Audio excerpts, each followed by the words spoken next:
is clear.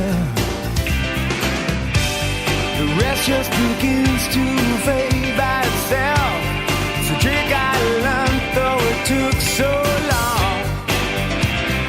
Bitter tears, taste so sweet. I'm seeing my way for the first time in years. When the love around begins to suffer, and you can't find love in one another, push away those bitter tears, bitter tears. And I thought I was doing no wrong, no wrong, yeah. And I thought I was doing no wrong, no wrong. Hey, in the hour of your knees, lips are trembling, 'cause you're gonna be free. Realize what we're doing here. The time is right to kill your fears. Bitter tears, the tears so sweet. I'm seeing my way for the first time in years. When the love around begins to suffer, but you can't find love in one another, push away those bitter tears, the bitter tears. And I thought I was doing no wrong, yeah. Hey, push away those bitter tears, push away those bitter tears, push away those bitter tears, push away those bitter tears. Now, that's what they call doing no wrong. That's what they call doing no wrong.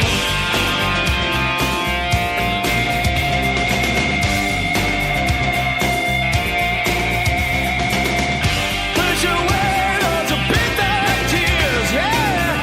Push away those bitter tears.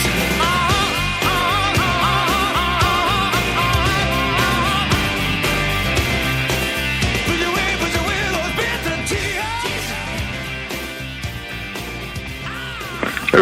Hail, hail, everybody! Welcome to Smell the Glove Live. It is a wonderful, wonderful day. Paul, tell me how wonderful your day has been. I'm just curious. Did you have a good day today? Why, what happened? Reb, did you have a good day today? It was a pretty alright day over here. It was right there. It was right there. You didn't. I got up this morning. The sun was coming up. It was a beautiful day, and then all of a sudden I realized, oh shit, we have a game today. Did we have a game today? Let's play some Diddy team. Some Diddy team. Who gives a shit about that? Anyway, so Paul, I have a question for you. Yeah, what's going on? Why don't you tell me exactly how you felt this morning when you got up and got ready to watch the game? What were you thinking? I was thinking I was half asleep because it was like fucking 5 o'clock in the I'm fucking tired, man. Like, honestly, I'm half asleep here. I'm on like my 8th coffee today. But yeah, no, man, got up. My girlfriend's dad came to the game with me, so slowly converting him to being a Celtic fan. There you go. And so he came round to mine about 5:45 or something like that. And then, drove down in Arctic conditions to Celtic CFC. Had some visitors today. We had Callum Kennedy, the Ploughboys, up. So he was there. Oh, was he? Awesome. The guy, he was there. And Ian from the Ottawa CFC. So a couple of new faces, which is always good to see. Everyone's, obviously, it's one of those games where you just know that, like, it's one of those games that Celtic could potentially fuck up, even though that they're far superior to the other team. I'm just kind of glad that we didn't fuck up, and we didn't play to the best of our ability, played pretty well, should have scored a few more goals, but the result's the most important thing, and it must be demoralising to them, going one up on us and thinking they have a chance, and then we just fucking pull the rug away from them, and they're fucked. Get it right up them, man. Manky bastards. Tell me how you feel. Really, tell me how you feel about it. Oh, is it not good though? Come on, admit it. It's like it's one of the best feelings of just like there's always pictures of like our goals going in, and like the picture of Brunei standing on the fucking advertising boards, and then they're looking in the background at the fucking orcs behind them, just like with fucking anger and hatred in their eyes. And what's funny is like there's like a few people who are like looking a wee bit demoralised, but there's this one kid. It's like a kid, hun, and he's just looking at Brown with fear in his eyes and just sadness, and it's just like he's just looking at that guy thinking, I'm gonna have 10 years of this. I'm gonna have fucking my whole childhood, my whole adult life is Celtic gonna be pumping my team at a minimum. So unlucky we, man. Now, Rev, you got to watch the game because it was on beautiful HD on Fox Sports 1 today. Yep, beautiful, glorious HD TV. Didn't have to go looking for a stream or anything. Just, last night before I went to sleep, I fell asleep to Adult Swim, and before I went to bed, I, switched the channel to Fox, Fox Sports. So I just woke up and I just hit the last channel button. So as soon as I got up, just boop, ready to go. Here we go. So I have a question for you. So your day was a little different. So you got up, you watched the game. My question to you is, explain to me what you felt was going on with how good, since we're over here in North America, the coverage of Fox was. Like if you're just a soccer fan, you get up and this is on because nothing else is on at 7:00 in the morning. You watch the game. Mm-hmm. I mean, what would you think of the coverage of the league and everything else because of the way Fox does everything?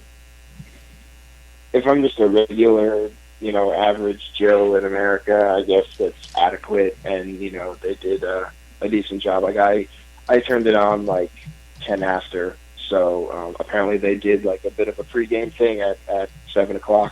Like I turned it on like it was commercials. Right. It just came back. So they did do like a little bit of a pregame package. Don't know exactly what it was, but it seemed like they did do something. Was it anyone live? Anything live in the studio, like people like showing people's faces, or was it just like they got out of bed too and did it via phone, like we're doing this? Yeah, everything seemed like it was just infographics and everything. Whoever they had announcing, and they were just talking with just stats and stuff coming up on screen, and that was it. So bullshit. What was halftime like? Did they have anything at halftime, or they just went to like? I didn't watch halftime. I ran downstairs to go make some coffee there you myself. Go. So yeah, I didn't even. I honestly didn't turn it on today. I mean, the Celtic TV's been so good lately. I didn't even turn it on. I didn't want to hear it. I didn't want to hear any Walker. Our soccer. Yeah, can I just say Fox Celtic TV? Fox Celtic TV, it went down in the last 5 minutes. You know what? It did. But it was, I'm willing to go ahead and say I'm okay with that. It was a system-wide problem, and when they have a problem with the feed, I don't have an issue. I really don't have an issue. And it did suck. And went down like the last, like with a minute and a half left in extra time. Well, our club, it's one of those things where whenever we say it's wrong, we just blame our network or whatever, but our stream was fucking up constantly, yes. And then obviously today was not good. But fuck it, man. Let's not worry about that. Let's just like the Huns. Oh, fuck them. Kenny Miller's tears. Right, can I just ask? Right, go ahead. What the fuck is going on with who's the kid that got injured for them? That got carted off. Joe Garner. There's pictures of him in accident in the emergency. Yes, that's true. Yes. Right, what the fuck? Why is he not with like a team doctor? Are they seriously that skint? They can't afford a team doctor. You know what, Paul? Let me ask you a question. Don't you find it ironic? Yeah, Joe Garner had a picture of him waiting in the emergency room of one of the hospitals in town. Don't you find it ironic that a team that didn't pay their taxes now has one of their players sitting in the emergency room waiting for NHS to take care of him. No, in fairness, the old club didn't pay their taxes. This new club. Oh, no. It depends on who you ask. Old Old club, new club. It depends on who you're asking. But fuck knows. But yeah, no, that's fucking insane. You had to go to A&E. Yes. Like, they've not got a fucking doctor. There's got to be a doctor in the house. Like, because like Brendan, who we've had on the show before, he's been a doctor at football matches where they have to have a doctor there. Yes.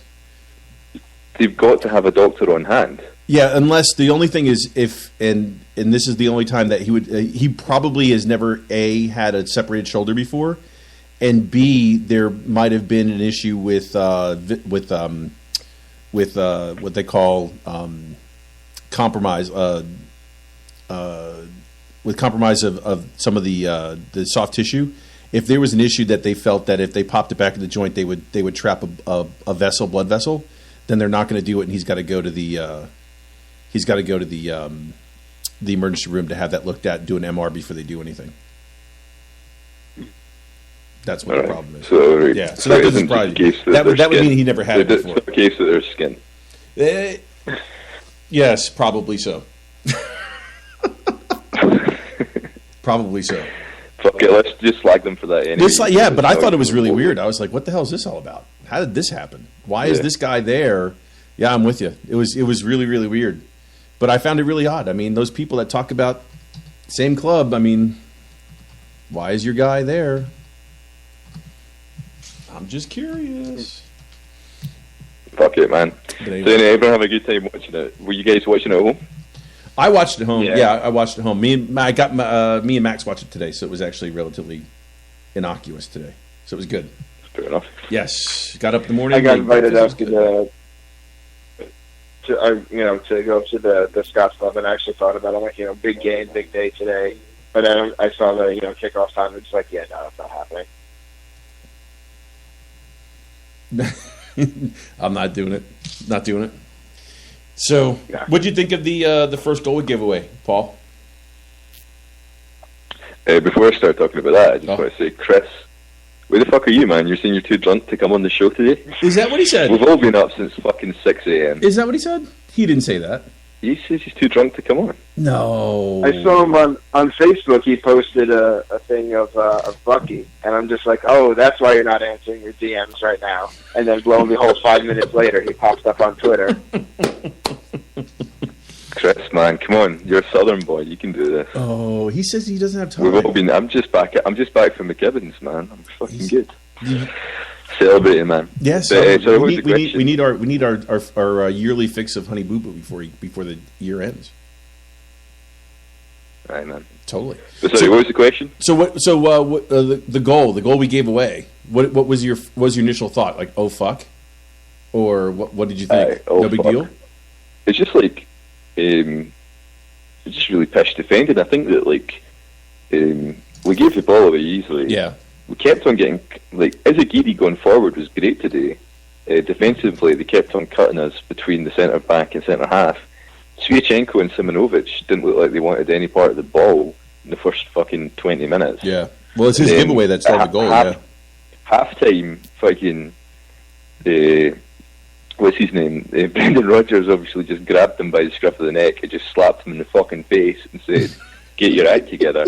Another thing, Armstrong was fucking amazing today, but what people, because it was so early on, he won't get credit for this, but in the first fucking 1 minute of the game, Armstrong made a goal-saving tackle or a challenge for the ball because they were going to score right in the first minute. I just watched the back there again. He totally did. Fucking hell! It's just like we are so slow at the blocks. I can understand it. It's probably like we're tired. They're really up for it. They came out all guns blazing. We weathered it, and then we beat them. But come on, we got to do better than that. But yeah, I thought Lustig, Simonovic, the whole defence really, and Sviachenko all had a fucking slow start, and then they got more into the game in the second half. And then I thought Izzy and Lustig were really fucking good. So especially going forward, Yeah. Let me ask you this: how awesome is Izzy's crosses? How good has he gotten at crosses compared to the last 5 years we've seen him? You know who put in the best cross for Celtic today? Kenny Miller. Did you see that? He did. He fucking crossed He the ball did. into the box. He kicked it right back. I would have loved that. Fothergill. Someone, you know what I'd have done? See if I was a Celtic player, right? If I'd gotten the end of that and scored, I would have ran over and hugged Kenny Miller. Mm-hmm. For the other Rangers. Then fucking got my hand out and blessed him. And blessed him. Did you see the tweet that went out? I think it was a betting company like Coral or something like that. Yeah, Coral. That, it's Incoming. like the first or the only player to score for all three Old Firm clubs.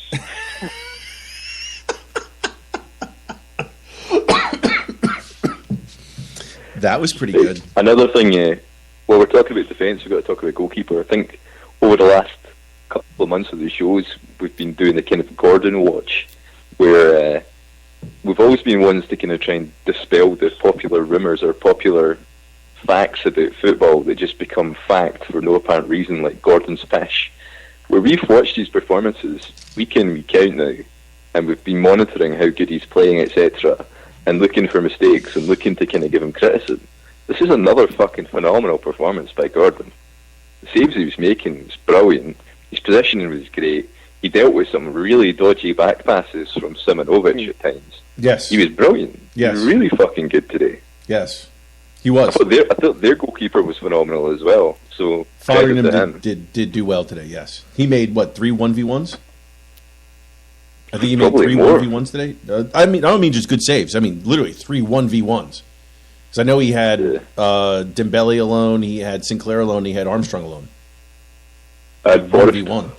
And Forrest. Forrest as well. Yeah, 4. Jesus Christ. In fairness to him, he was quite unlucky in the goal. It was just such point blank range. He got a hand to it, still couldn't keep it out. But no, he done well.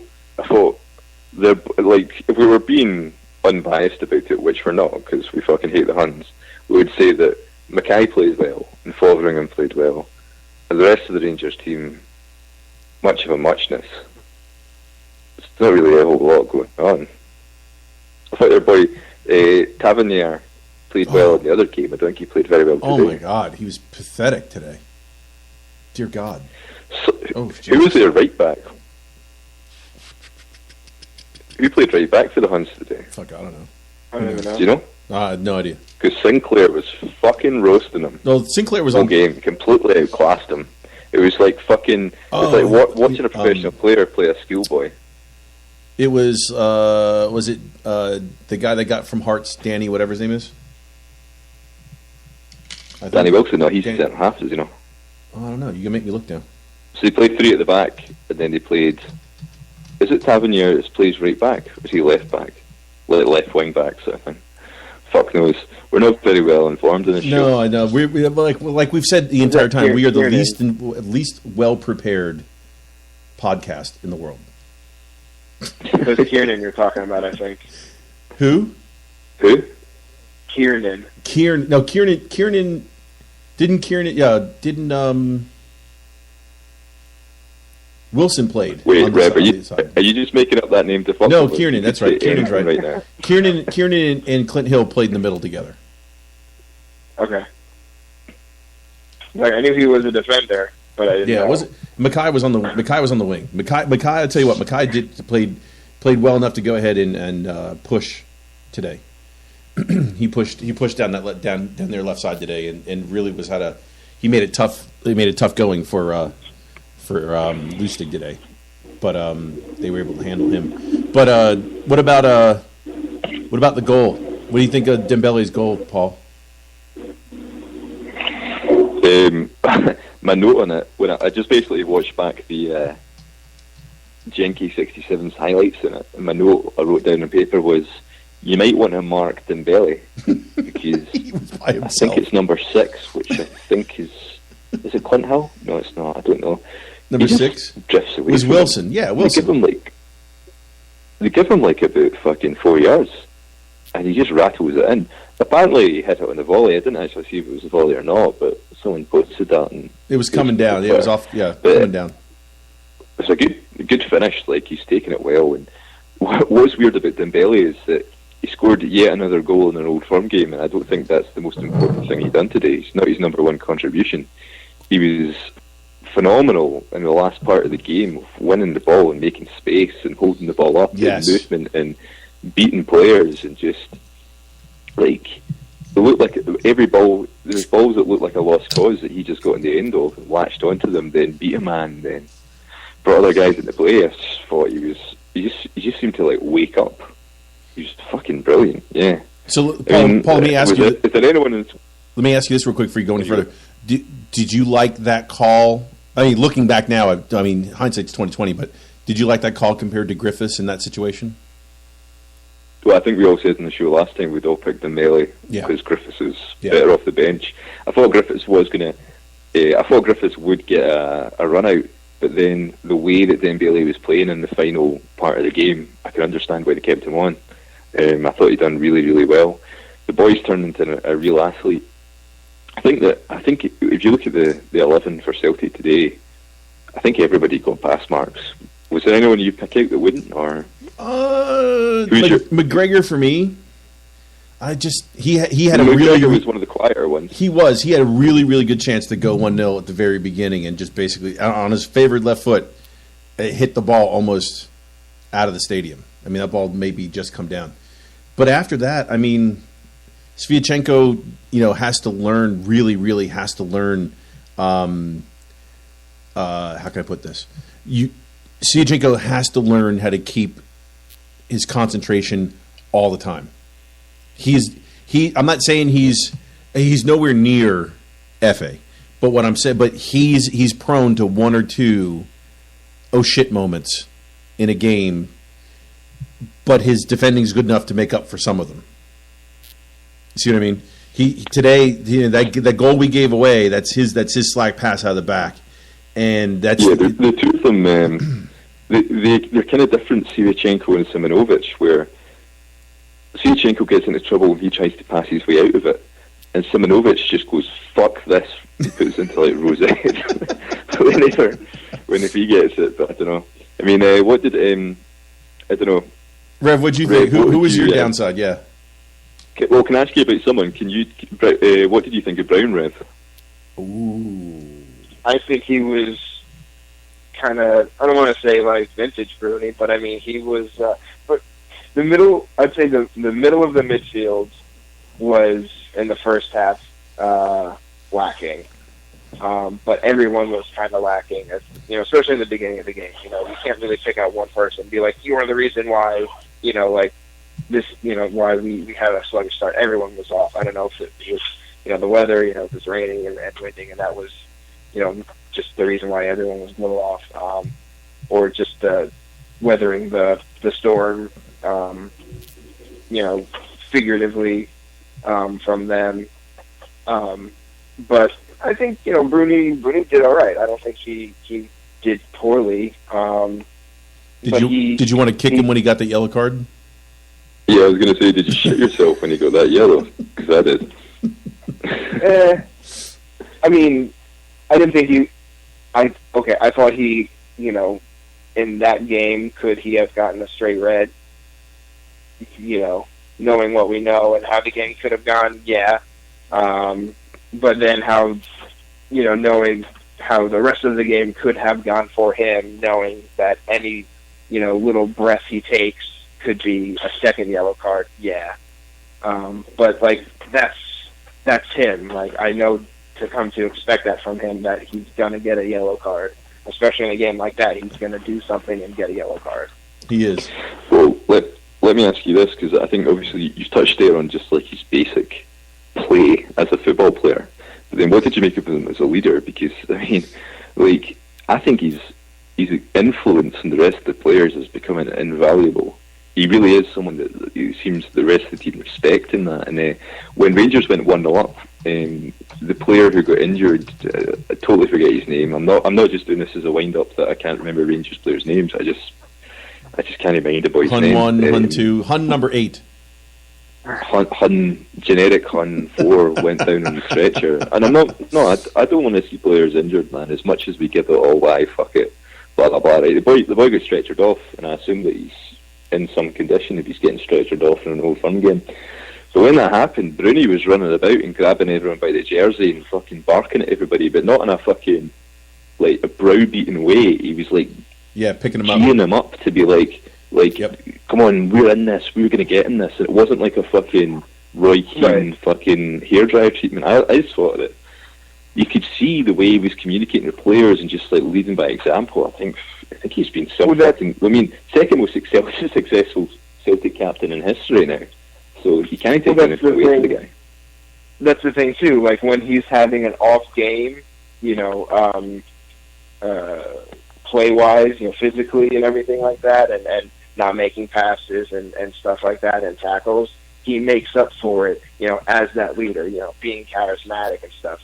So him still being on the pitch for me, I think still is worth it, even if he's, a step behind and all that. Totally, man.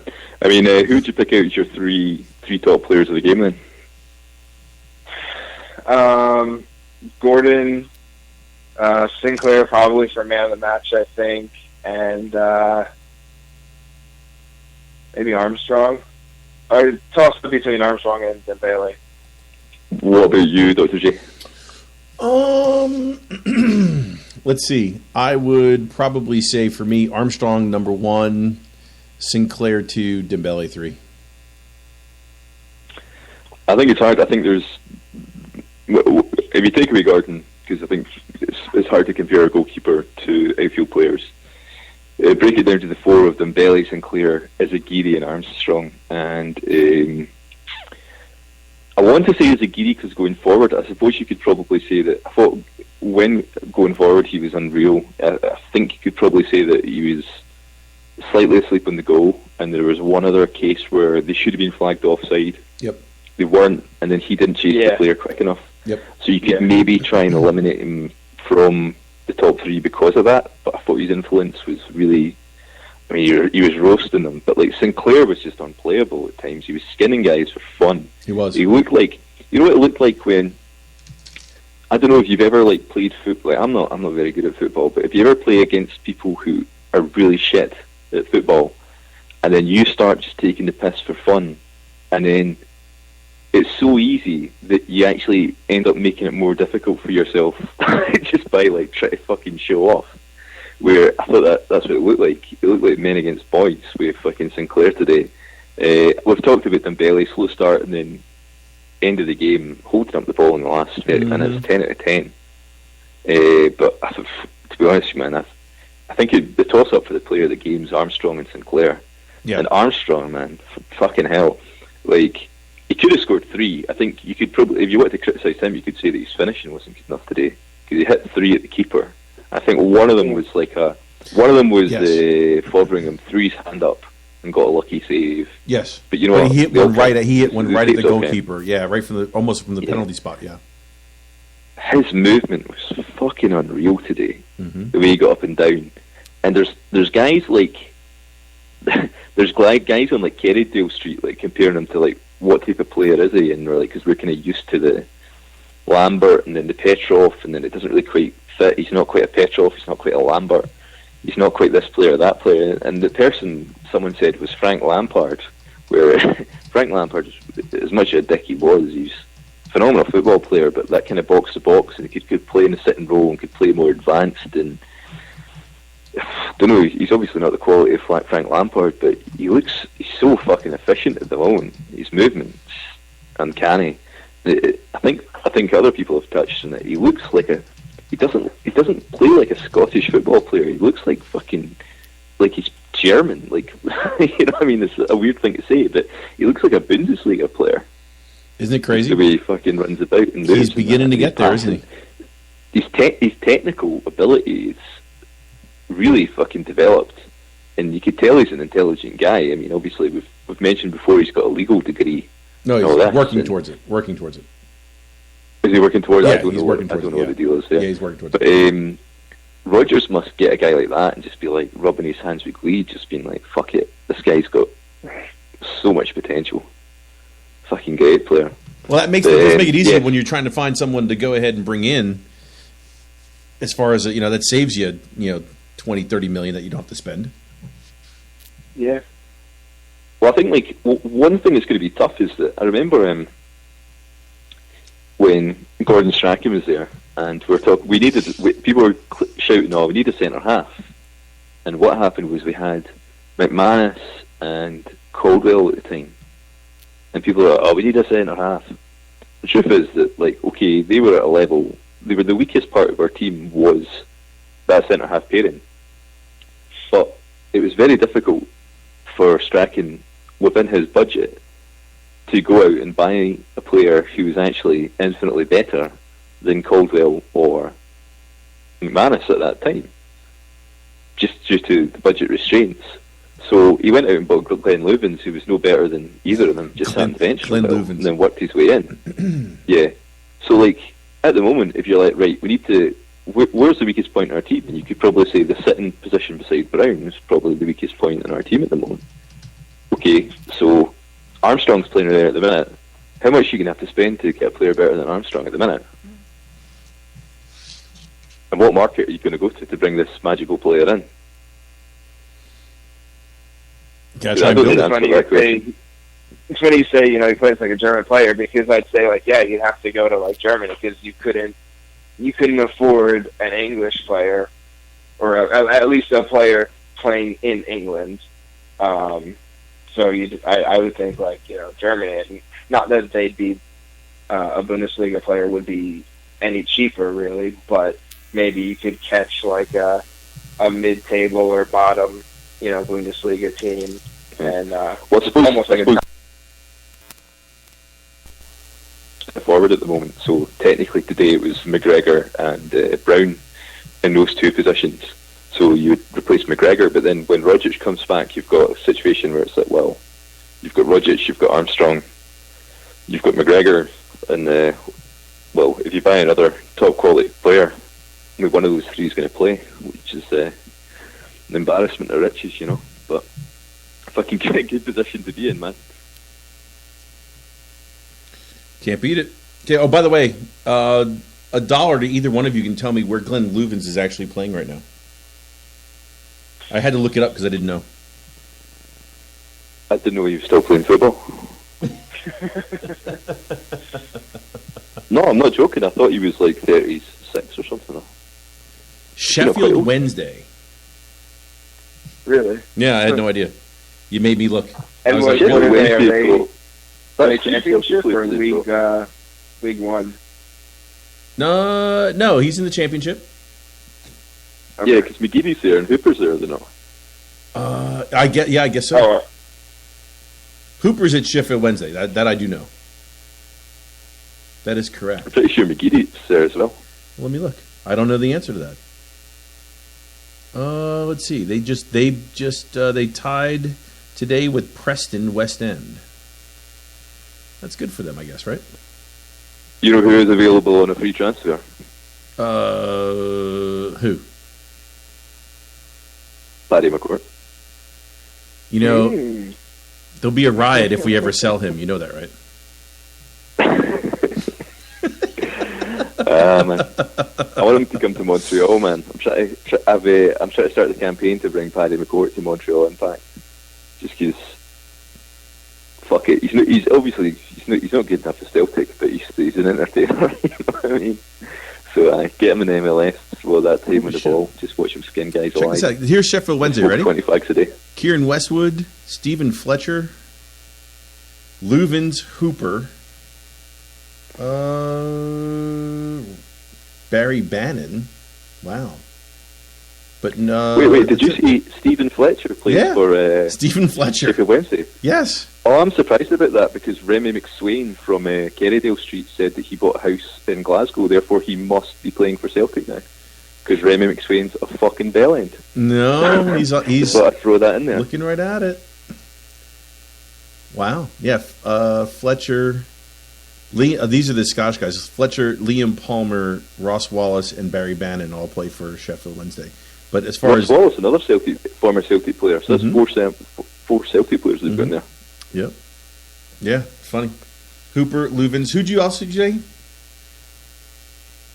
They've got Hooper, Loovens,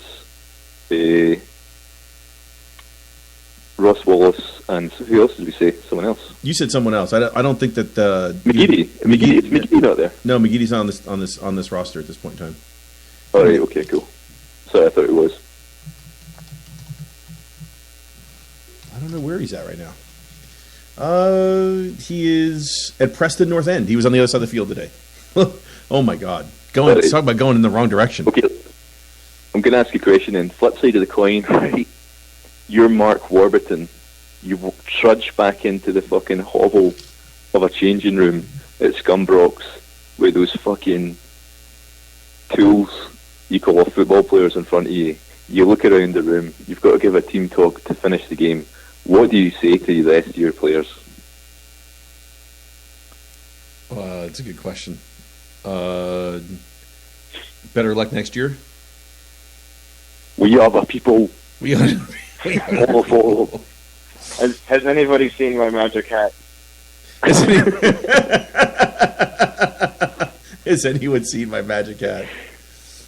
Here's my magic hat. I need it for a whip round to put 50p in the lecky meter. Fix the roof. Man, it's just brilliant watching them struggle so much. And I'm kind of glad today that they scored first because they thought they got their hopes up and then we just fucking demoralised them. Yes. So let me ask you this, Rev, real quick. You ready? When Sinclair scored, Okay. what were the first 3 or 4 words out of your mouth? Can you say them in public? I honestly, I don't even remember. It's just flashes of emotion. It's just fucking, it was just release, just positive release, just fucking yes.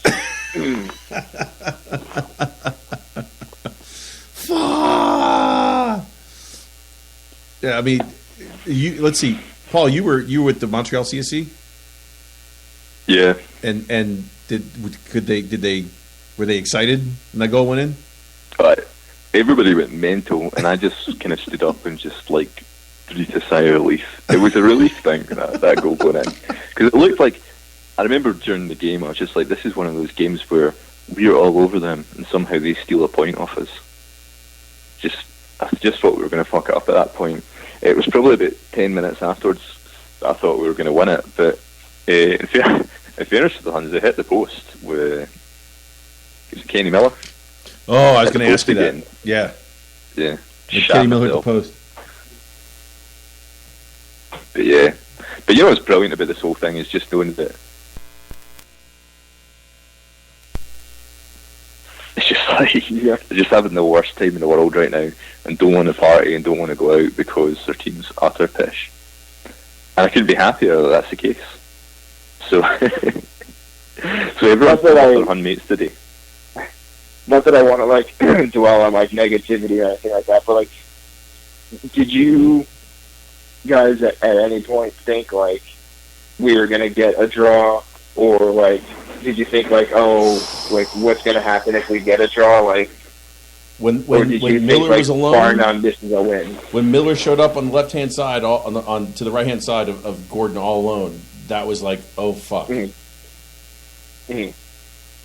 I literally for that 1 second I was like, oh my god, and then he hit the post, and I was like, I couldn't believe it,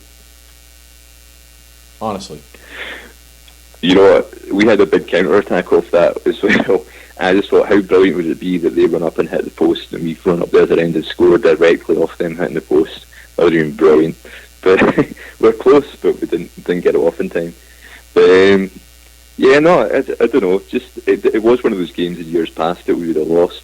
I think people say that a lot of in the years past we would have lost or drew that game, but for so long Rangers has done it where we were so much better than them and would soak up the pressure and then beat us.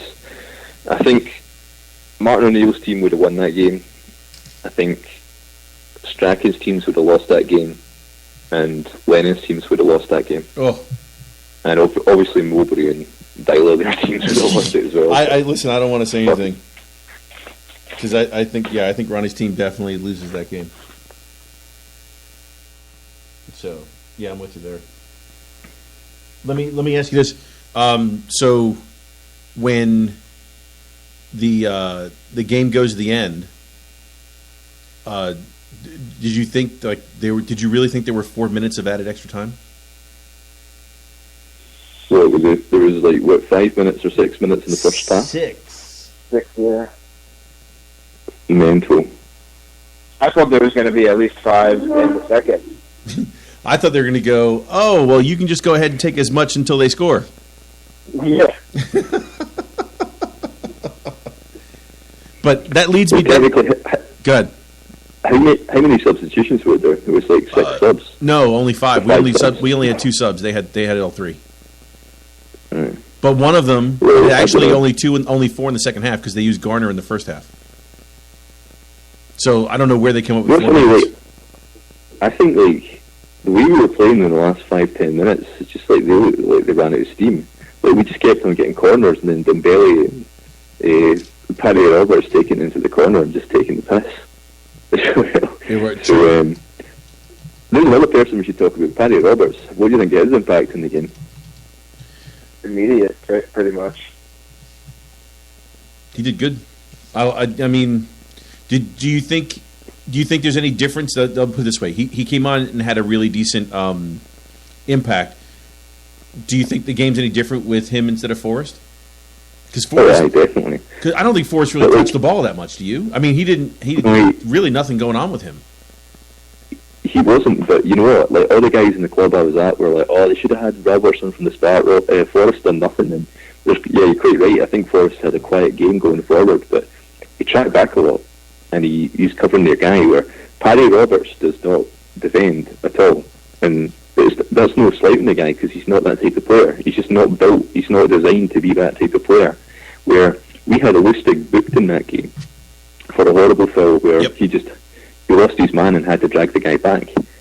If we'd left Lustig exposed with just Paddy Roberts in front of him for 90 minutes, we would have struggled.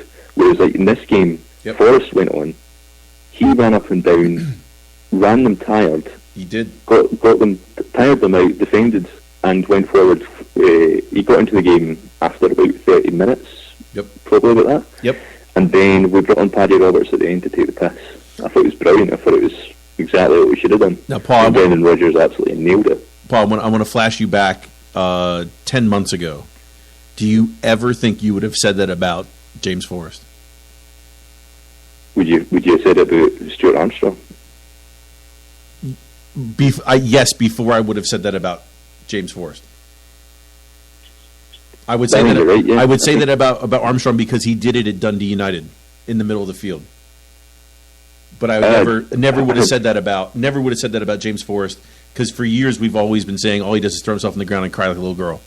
But today, I mean, there was one point in time I saw him defending after a corner, and he was obviously playing on the right wing. He defended all the way to the left flank, and I remember him kicking the ball out of the ground off the ground on the left hand flank in front of Izzy. And it was crazy. He defended all the way back and then all the way across the field and just chased the guy all the way across. And I'm sitting there going, "Who is this kid?" I would say that I would never have said that about him a year ago. Never would have said it. And we're getting he's definitely stepped up, and there seems to be like we kind of all like fans like I would when I do my lineup in my head I usually pick Paddy over Forrest, but it seems like James is getting the actual start, and hey, whatever, Brendan's he's the coach, he makes the decisions, but. He definitely has grown, and like we've said it time and time again. I think he did have, a couple of chances. Like he had that one that was almost shot the cross. I think it was like I think he just missed it. Kind of slid to try to kick it into goal. And yes, he did. He did. Yep, from his left. And that's just. Just timing off or whatever, so maybe try to go into the other down. But like you said, it's one of those games like not everyone's going to be on point, and it was a rough game, and what you do off the ball, I think, is just as important as, your touches and, your crosses and stuff that the chances you do have on the ball. So let me ask you this. Do you give them, as compared to, obviously, I think they played something like 39 or 40 games since June, which might be a total season for some teams. Do you fancy a better result? Not that this wasn't a bad one. I mean, but a better, how can I say that? A better show or performance. If you gave Celtic, 3 games in December, and then had to go to Ibrox House compared to 9 games in December or 8 games in December at Ibrox. Do you? I mean, what do you think? Do you like this team going in knowing that all we have left is League and the Scottish Cup?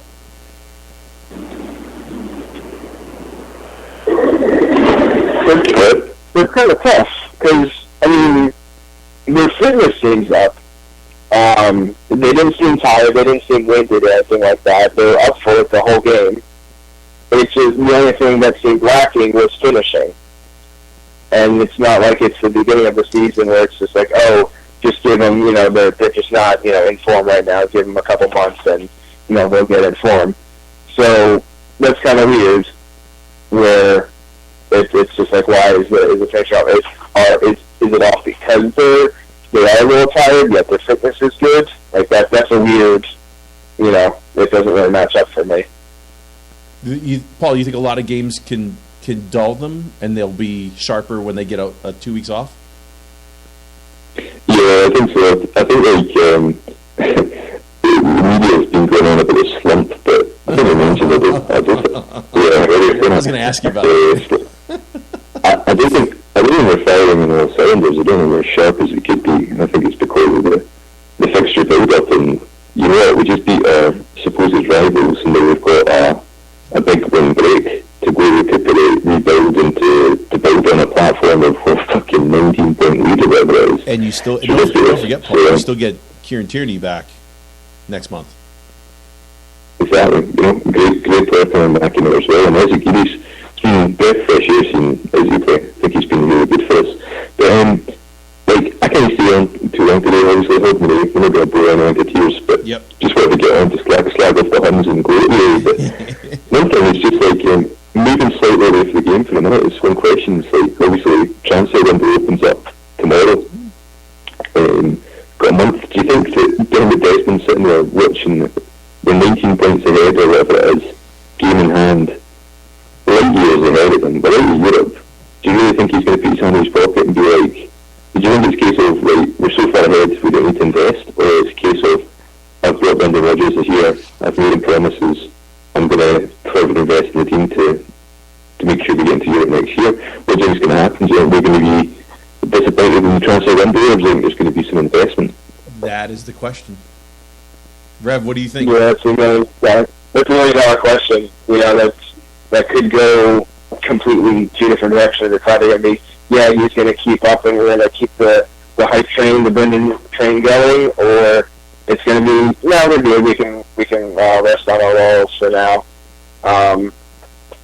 Obviously, I think we're all easily in agreement that we want to get players in and start prepping, for the qualifiers in the summer and have people that are already accustomed to the team and, build some chemistry. I'd say at least a couple players. I mean, I know you guys really know. I don't know if it's really made its round. Nagby's not coming. He couldn't agree on financial terms. Whatever his wages were too high for what we were willing to pay. Don't know if that's ever going to get published or anything. But he's not coming. So we'll see who else. We'll see who else is coming. Yeah, I mean, see, I'm going to say that Dermot does do it, and here's the reason why. And I was thinking about this. This is the same question. I probably must be reading my mind. This is exactly the same thing. As I'm sitting there watching the post game, I'm thinking, okay, window opens tomorrow. If Ronnie had won a treble and gotten some credibility and would be here, and you had, I don't think we're in this position today, and I think Dermott realizes that to be fair to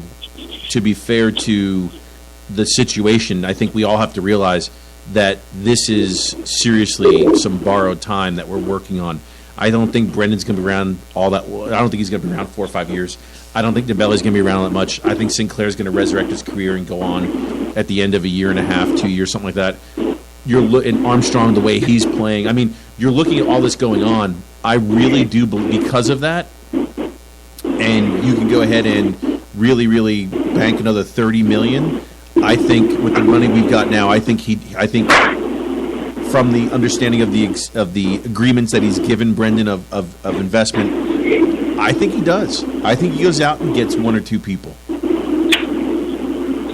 I think he does. I really do. If it was anyone else, and there was no chance of that no chance of that manager leaving, because the manager, the manager is too big for this job, as compared to the job being too big for him. I would think the other way around. I think he stays. I mean, if there was no chance of him leaving, I don't think he gives the money, knowing that this is a short time frame here. I really do think he does. I think you're right, but also one thing to try back onto what Reg was saying about the boy from America, from Nagabe. Is it Nagabe? Is that how you pronounce it? Nagby. Yeah. Just one of the reasons I don't want him, I'll just very quickly touch on this, is that it's not... See, MLS, I think it's a very bad market to shop in, on the basis that a lot of the games don't really resemble European football in any way, shape or form. I think the players get too much time in the ball. I think that the half-decent players look better than they actually are. And defending so incredibly poor that if you take that player, you're going to have to basically reprogram them when they get to Scotland. I think the only reason you go to MLS if you pick up a player who is about 21 years old, who is a considerable talent that you can basically rebuild in Scotland over a period of time, than buying a 26-year-old from MLS for a couple of million quid, maybe even £3 million. It's a ridiculous idea. Don't think he's going to be much better than what we have. And if anything, I think he's going to struggle. Well, Paul, the question is, what do we have that has his speed? What do we have right now that has his speed that we can play on the wing? Because you're going to lose Patty in May. So who do you have that has that player? I think James Forrest is a better football player than him. Okay, that's so. But that's my point, is that we don't really need another one. What I hope is that if we go into this transfer window, instead of what Ronnie Dowler and Lennon effectively, but Ronnie Dowler has done over a couple of years, is these guys, we've actually built a good crop of a squad. There's they went out and cherry-picked a lot of good young talent from Scotland and elsewhere, like Armstrong, where they went out and bought some raw talents, polished them up, and they made good football players out of them. We built a good squad for not that much money. What we need to do now is bring in 1 or 2 quality pieces, not quantity. I think that this boy from America is a quantity issue. Don't buy him. He isn't. If you're going to buy someone at the moment, buy someone who is obvious quality, who's going to push someone out of the team at the moment. That's very hard to do, but you're probably going to have to pay a little bit more for it. But I'd rather have one signing like that, the way that Arsene Wenger buys a player, than going out and just randomly buying some kid from MLS. He's 26-year-old, might not get a game, and we might not be able to sell him on. So if we go out, if we say, right, if we look at Paddy Roberts and say we're not going to be able to sign Paddy Roberts, okay, I want them to probably sign a right winger, a right midfielder on a pre-contract or an agreement to come in the summer, where we're spending a little bit extra and knowing this guy's utter quality, rather than going out and buying some... I mean, what happens if you buy this guy from MLS just now? You're going to put him in the team. So at the moment you've got Forrest, you've got Paddy Roberts, and you've got Sinclair on the other side. Newsflash, Sinclair's not going to get dropped. You're not going to drop both Roberts and Forrest at the moment. No. So how's he going to get in the team to prove himself that he's any better before the end of the season? But remember this. Remember our conversation earlier. none of us would have ever wanted James Forrest a year ago. Yeah, he's proved himself. He's good enough. Not just proved himself. I mean, he's upped his game. Not just proved himself. I mean, Yeah. you know, if Brendan wants a guy and thinks Brendan can go ahead and make him better, I mean, if Brendan wants him, it's kind of hard to argue with that, isn't it? Why invest in a £3 million player that you're going to have to make better? If I'm spending £3 million on a player, I want a player that is proven, that is like this guy is legit. The 26-year-old has been playing in a league which frequently doesn't even resemble modern football. Because MLS, some of these guys, they're rating really highly. I mean, Piatti of Montreal Impact, they're going on about the player like he's one of the best players in the world. I think he'd probably be a Hibs player if he was in Scotland. And that's a team that I've got a season ticket for. What were you going to say, Rev? No, we say don't forget we got Sinclair for 3.5, and look where he's at. There you And go. See? and maybe they want 3, and it's like I don't see him being, close to in that level. Like, I was looking at the the day that they said that he wasn't going to comment. 11th hour broke off and everything, and comments that people were making like, oh, they need to Celtic needs to up their bid, and they need to at least double that and stuff like that. Like, there's no way Celtic's going to pay $6 million for him. Absolutely not.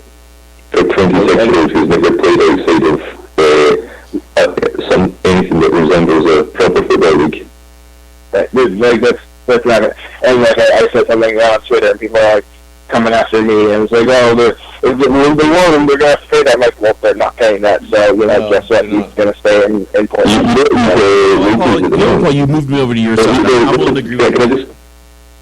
I'll just make a fact here, right? This is an actual fact looked up.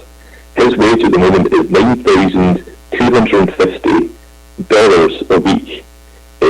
He's on 10 grand. Before tax. That's it? Dollars? In dollars, yep. So, see if this guy's worth £6 million. Why is he only earning £4,000 or £3,500 a week? Because £3,500 a week football players are worth £6 million. No. And you don't know MLS rules. He's not a designated player, He's not which a means DP. he's not a top player on the team. And does he even play international football? He's about to He's get back. played some, but he hasn't. But it looks like he'll be back doing it again. Avoid MLS like the plague to buy players unless it's a very young player. There are 3 places in the world. There's England, United States of America, and the Far East is in. I'll put Japan and South Korea in this as well. Those countries are the countries around the world where they overvalue their players most. Other countries just don't overvalue their players the way those countries do. Like the national pride that America wraps up in a football player around in Japan, around in South Korea, and around in England, they just completely hype them up and overvalue their players and really think they're world beaters. They believe their own hype.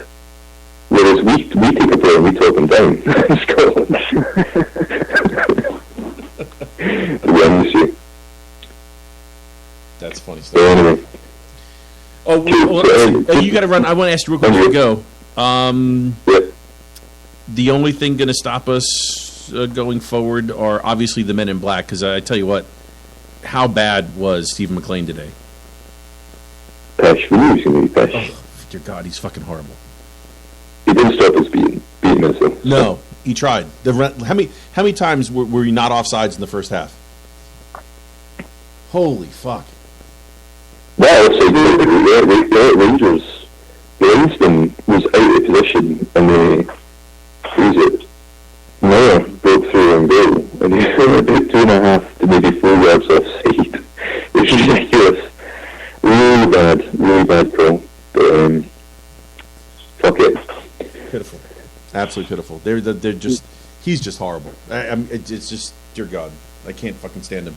And the worst part is, I don't know if you guys actually listen. I was sitting home today, but I actually turned on Clyde Super Sports scoreboard and listened to Warburton complain about conflict of interest and people watching the going to talk about Kiernan's punch in the gut of somebody else or something like that. And I'm like, he's going to take conflict of interest. Fuck, he's got a season ticket holder whose brother played for the team, holding the whistle in the middle of the field. I don't hear him bitching about that. That is a conflict of interest. You'd be fucking kidding me. There was a couple times in the first half when like there's a couple breakaways or 1-on-2s or whatever, and 2-on-1s, and he was racing behind Kenny Miller or whoever had the ball, and he was running at such a pace and such an angle to follow the ball. It was like he was going to run on goal. And with his history and association and everything, I half expected him to set himself up to take a shot on goal. Just the way everything's going. Yeah, he's going to take a shot. Watch. Nope, offsides. I'm sorry about the referee. Complaining about the referees. We knew what they like. Yes. You just know they're going to get it. They're kind of preaching to the choir. There's nobody listening to this show that's going to be sitting there being like, I thought the referee was really good today. I don't know what these guys are talking about. The best line on Celtic TV this morning was Paul Cudahy when there was a pass that went over the top. I don't know if you guys saw it, and they said the ball basically went out of bounds, and then McLean pointed towards as a Rangers throw-in. The ball basically went out of bounds, and Izzy kind of cleared it over. It was like a cross from one side to the other. The ball went out of bounds. And then Izzy played it back into the field, and they said it was a Rangers throw. And Paul Cudahy basically said like this. He goes, and Stephen McLean instinctively points towards a Rangers throw-in.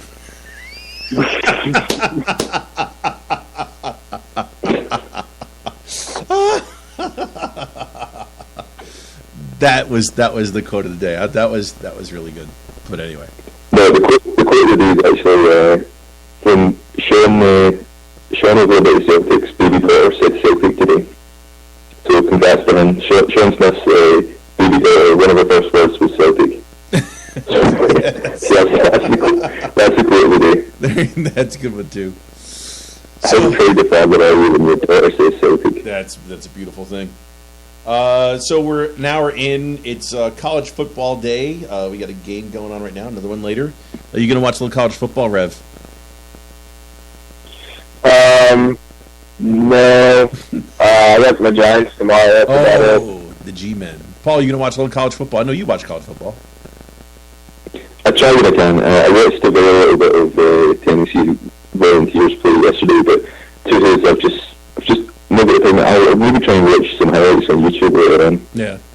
But just don't have time. Big games tonight.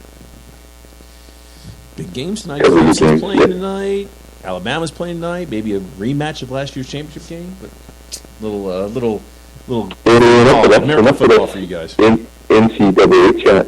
So just a couple of observations today before the day coming up. How funny is it the Sports.X sign kept on flashing up? Because see that sign? That my friends is the reason it's out. It's just as long as it's a beautiful thing, right? As long as these guys are running Rangers and just fucking delusional. And see, people are slagging off Mark Robertson being like, his press conferences, what a dick. It's brilliant. I love his press conferences where he goes in and says that Rangers are the best team in Scotland and all these players are great because the Huns buy it and then they don't do anything. And they're going to keep on putting out this dross against us, and we're just going to keep on beating them up until 10 in a row, 11 in a row, 14 in a row, 20 in a row. And until they sort out this shit, we're just going to be the fucking peerless team in the Scottish football, and I love it. I don't get bored of winning trophies, do you? Nope. Not me. No, do you get bored of winning trophies? I just see us on this, on the plane, on the trajectory that we're on, and, barring some monumental collapse, I don't see anything really stopping us now. No. I think one thing is that I started the season and I said that Rangers would finish second, which they will. I thought people were really stupid when there's so many people out there that are just run to say things for the sake of saying them. People that really should know better were saying that Rangers are going to finish in the bottom six this year and not the top six. And funny to say that, but you know that's not true. You know that's never going to happen. They're going to finish second. I think Chris Sutton's right. The gulf between Celtic and the Rangers is like Partick Thistle are closer to Rangers than Rangers are to Celtic. I've never seen the difference between us and them being so wide as it is. Well, I suppose like when we were in Division 3, you could argue that it's probably different then, but I just think we're just so much fucking better than them. It's just ridiculous. So I'm looking forward to 15 in a row. So could it be 10? Could it be 10 trophies in a row? I don't know how many. We've won effectively the last one. Who won Scottish Cup last year? Hibs. So Yeah, Hibs. I maybe mean, 10 trophies in a row. I mean, 3 years of trebles. No, that's never going to happen. We'd be lucky to get a treble this year. Like I said, I don't think it's impossible. I'm not saying we don't deserve it. It's just it's really hard to win every competition because all it takes is one team to have a good game against you and you vanquish a treble. But if you are planning a celebration for the treble, take out a bit of paper and a pen and get rid of the phone number 07 891 240 572. That's the phone number you need to phone in Scotland if you want to book a function at the Loudon Tavern. So phone up and ask to book your treble party there. Is that right? Should we have a small golf end of season party in the Loudon Tavern? We should. How do we do that? We phone that number. Exactly. Next year we'll phone them. We'll try and get them on. Hey, by the way, you know what else I never get tired of? Well, I never get tired of this. Oh, I won't play. I was going to say the Champions League anthem. But anyway. you know, I never get tired of. There's two things in life that I just always laugh at every time I see. One of them's this video of a cat playing the piano. I just fucking laugh at it. I don't know why every time I see it. And the other is the guy that says the big house must stay open. The big piece. Yeah. The big house The big stays house. open. Every time I see that, I piss myself laughing. Brilliant. How many New Year's resolutions?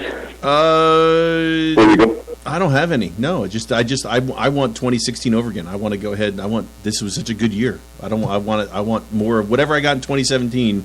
I want more of 2016. That's how good it was for me. You must be the only person on the planet then. No. No. But you know what? That's totally fine. I have no. That's good. I had a good year. I want another one just like it. I don't know how I get it, but I want another one just like it.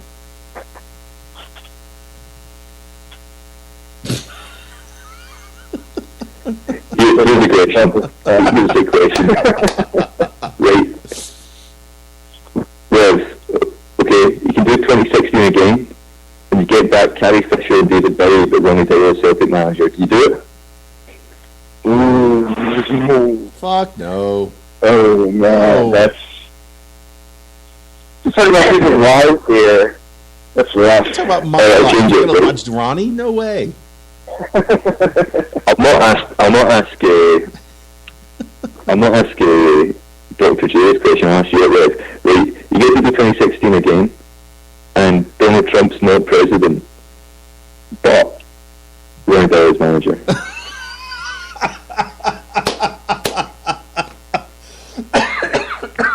What do you think?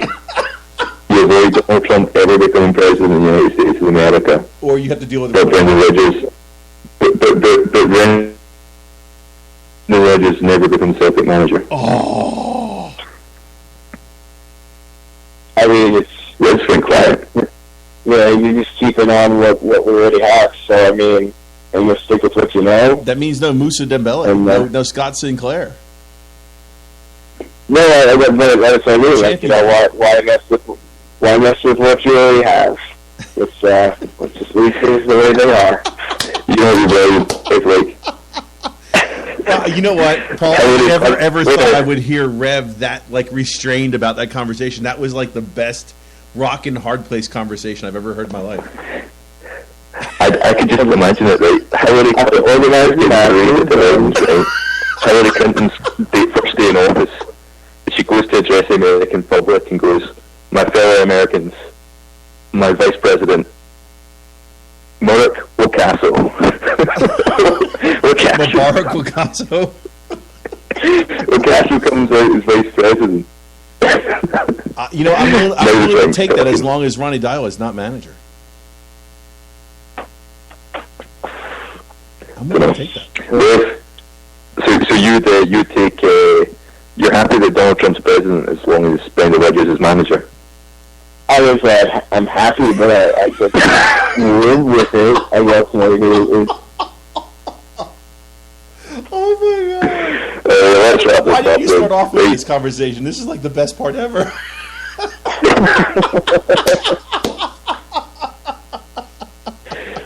I like how you didn't ask me that question. That would be like, all right, whatever. I wouldn't ask that question because you're Trump-tastic, man. Oh, no. The question would be, would you? Now, here's the real question. If you were to ask me, would you take Hillary as president or Ronnie? No, stop. I'm gonna rephrase it for you, right? Go ahead. You redo 2016, right? Mm-hmm. You can either have Brendan Rodgers as manager, but everybody in America bills Medicare incorrectly and Obamacare.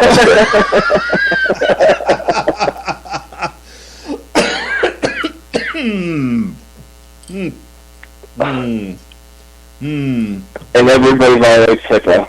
No, what he's saying is everyone does it right and doesn't need my help, or Ronnie's manager is what he's saying. Oh, no, I was saying everyone does it wrong. So you like people doing it wrong? Is that what you're saying live on air? I love when people do it wrong, yes. That means that they need to hire me to fix it. Fucking hell. I know. I love it. Single-handedly exploiting the American health system for personal gain. I get no money from the federal government. I get absolutely zero from them. They don't pay me anything. That's the best part. You better, Dr. J, you better fucking watch your life, man. You're gonna there's gonna be a ring of the doorbell, and then a Rangers player in a swing's gonna be standing. I was playing this game in Glasgow today, and I got hurt. You mean that picture? You mean Joe Garner's out in front of my house? Is that what you're telling me? Whatever it was. No, I'm sure he's got some help. But I do find it very ironic that they're the same club, they say, yet they paid no tax and they're getting help from the NHS. I find that very ironic. I really do. But anyway, you know what even better? If it was like a foreign player, they had like a Muslim guy from somewhere in the Far East. He was in there, and then the conflict of interest over the bigoted, racist Rangers fans sitting there being like, I really want my Rangers player to get fixed, but there's a foreigner leeching off our system. No. Do you have conflict of interest? Do you think we actually understand that? Or we probably don't have those moral dilemmas, because we are the people. We are the people. That is correct. We are the people. But anyway, can you imagine being at a New Year's Eve party right now? What time is it in Scotland? It is like... It's 11 o'clock. It is. They're about to... It's currently 11 o'clock in Scotland. No, this is brilliant, right? The fucking Loudon Tavern or whatever pub just now. This Rangers fan sitting there, and his wife's like greeting. He's just had an argument with his fat, unattractive wife, and they're playing Rangers songs, but nobody's having fun, and they're just fucking hating life. Yes! I love their misery. State of the day, hun tears. Yes, so, bitter tears. Right, okay, guys. All right, yeah, it's time to go. Happy New Year when it comes. And we wish Happy New Year to everyone in Australia and shit. Happy New Year to you. Honey Boo Boo, we miss you. Rev, Happy New Year. I'm glad there's one scenario that Rev would have voted for Trump. That's actually a good thing. I like that. I didn't say I didn't vote for him. I just said I would expect the outcome. Now you put words in my mouth. That right there was the funniest 3 minutes ever on the show. That was. We could get t-shirts made up that say "Make Celtic Great Again."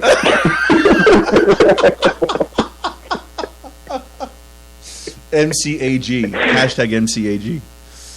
Oh my God. I'm sweating now. That was funny. All right. All right. Hail, hail, everybody. Rev, you're done? Anything else you want to say? Happy New Year. We love Donald Trump. What are you going to say, Rev? Tell it to me. I'm all good. Let's do it. I'm the 27 king. I'm sorry. That was just so funny.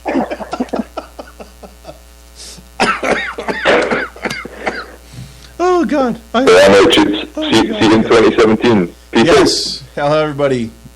Rev, take care. Paul, take care. Happy New Year, everyone. By the way, this one is for Stephen McLean. Just saying. Because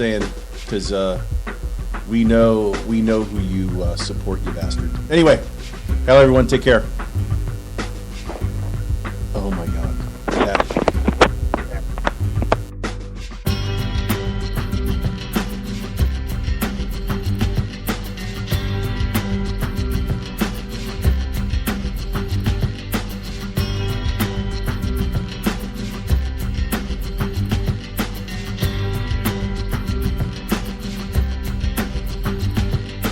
Wasting no time, oh, not let us get into a legacy built on deception and sin by the people in suits holding whistles and flutes. And with these type of people, there's no time for truth. They got money, prestige, riches galore, and they're against everything that we've been fighting for. And they're wanting to crush us cause they love a war. And if the media like them, they might get paid for. But these people, they tend to get carried away. And the proof is the fact that we stand here today. No matter what you said, what you done, we still won.